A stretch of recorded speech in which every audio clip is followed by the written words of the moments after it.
powered by passion. It's National Auto Care's Fixed Ops 5 with your host, National Fixed Operations Training Manager, Corey Smith.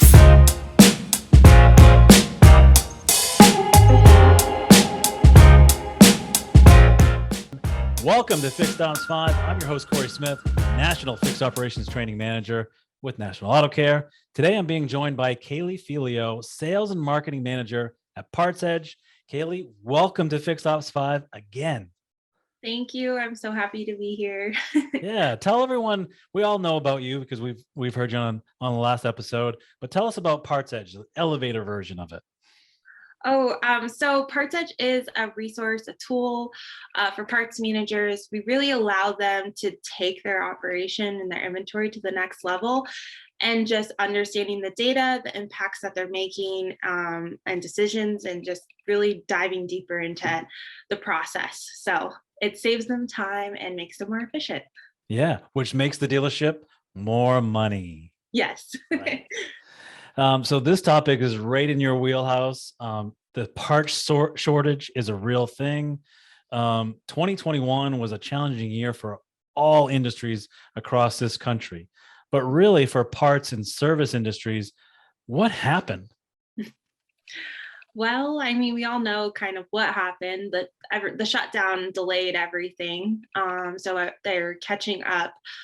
But I think a lot of what's happening that I'm hearing for parts is they're like caught up in that delivery. So like I'm hearing that their shipping companies are so backed up and can't get the parts delivered to the dealership. So it's like the manufacturer has shipped them already, but they're all backed up with all these different carriers and things. So that becomes a really drawn out process too, because if the manufacturer's already shipped it, but it's held up with the carrier, there's claims and tracking that parts managers have to deal with, and it's a lot to deal with.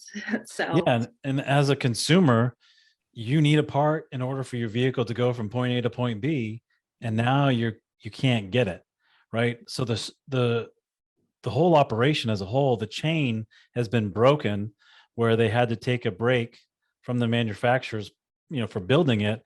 And then you have jobs where people were laid off from because of COVID. Now you can't get those drivers coming back because those drivers are vital to get the part from where it's being dropped off to bringing it to your dealership. And so that there's an issue, there's a delay. And in some cases we've seen on national news where it's sitting on a ship somewhere and it's either stuck, right? Or they can't go past go, right? And that's a real problem. yeah. So now I'm a dealership principal and I hired a new parts manager. There's no playbook for how to handle this situation on this massive of a thing, because maybe they can't even get an oil filter for a particular vehicle, right?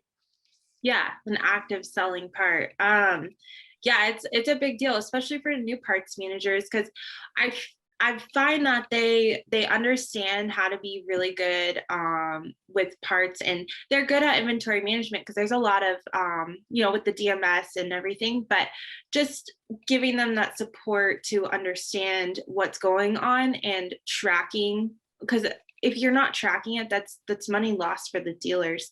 All the different claims, if you're not checking in the orders properly, there's so many moving parts to this, and if you're not giving your newer parts managers the support, they may not even realize what they need to do, and it's kind of like it's not really their fault. You got to help. You have to give them the support.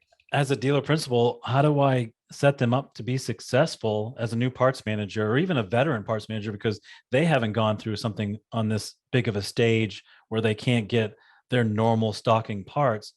How do you communicate that to your team, and how does the team communicate that to the customer, and what support is out there to even give them those answers?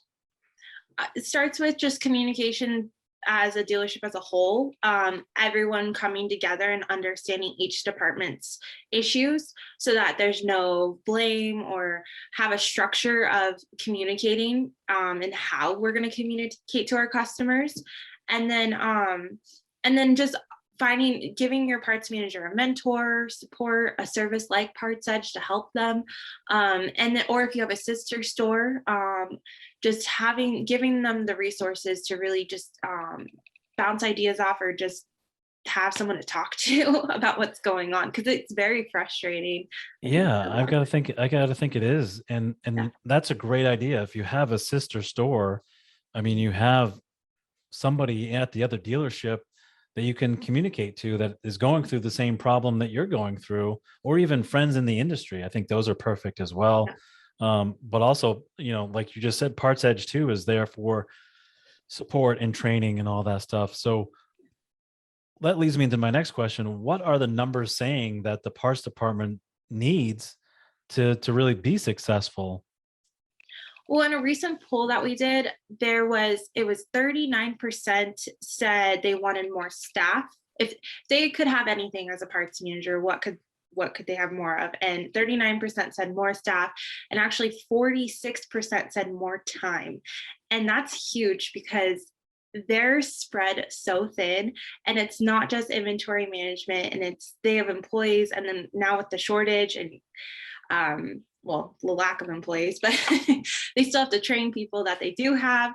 And then so it's just the fact that they want more time is just, how do you give that to them, right? How do we give a parts manager, a parts person more time Right.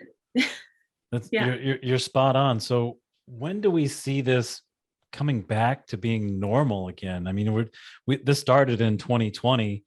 We're now past, 2021. We're into 2022. Yeah. When do you see this lifting a little bit, where we do have more parts in our inventory? We have, if there's one thing that a parts manager or parts department needs is more staff, when do we see that happening? I wish I had the answer.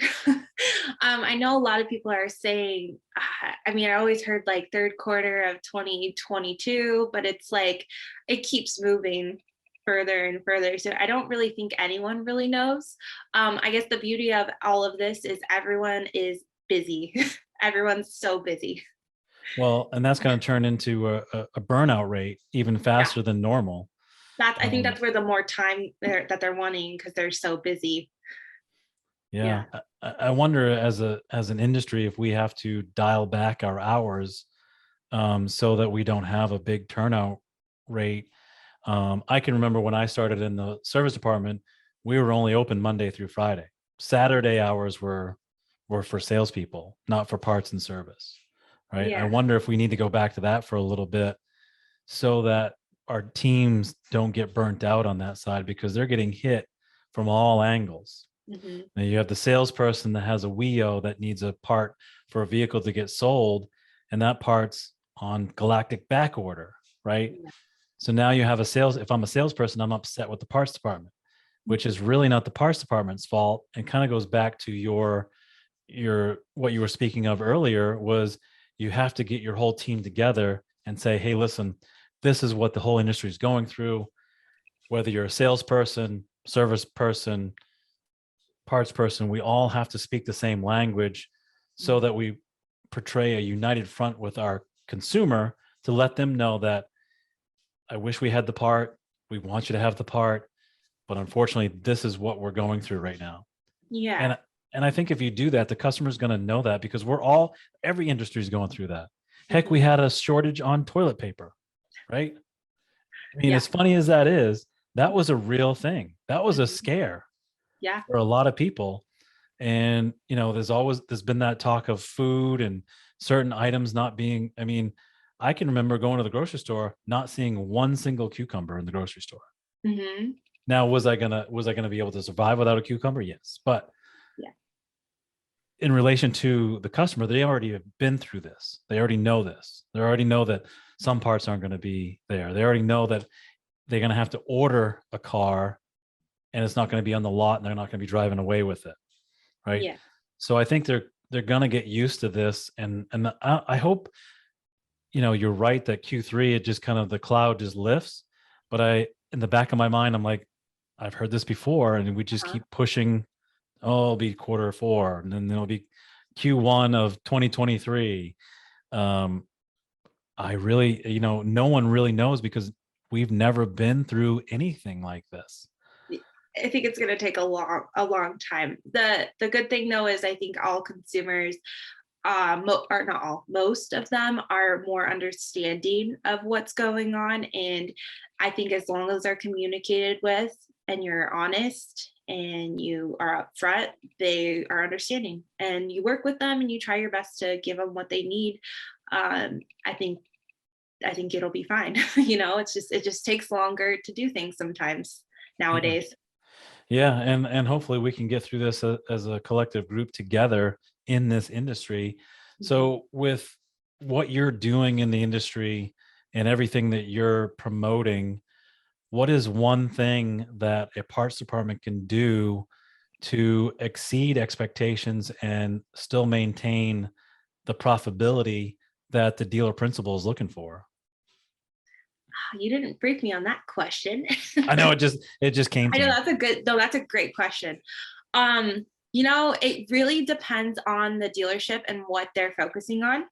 I would have to suggest we have a lot of educational stuff on our website. Of course, I want you to talk to me, but if you don't feel like you want to talk to me, we have ebooks. So if you're want to focus more on your tracking of your inventory, I would recommend our sourcing ebook. It teaches you how to organize your sources into the right categories, and maybe you need to track things a little bit more closely, especially with the back orders and everything. If you're more focused on pricing and you want to increase your gross profit, we have a matrix ebook. So it's I don't know if that answers your question, but it depends on what you're focused on. And I would have to say we have a lot of educational stuff for parts managers and anyone that wants to learn more about parts. I think we've worked very hard because there's not a lot of information out there for those people, and we worked very hard to give that to them. So, What's the website? it's partsedge.com. Perfect. Okay. Well, that does answer my question. Very well done. What are your 3 takeaways from this episode in your mind that a service advisor who's listening can take away from this? A parts person, an agent, leadership from the dealership can take away from this episode? I would have to say more meetings, planning, looking ahead in the future, working with everyone and making sure everyone's on the same page.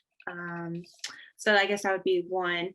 And then just looking at support for your team, whether that be downloading an ebook or looking into a company that could help make things simpler for them. I know that we both kind of do those things. So that would be that. And then number 3, what would number 3 be? Be positive. Kumbaya. We can all do this together.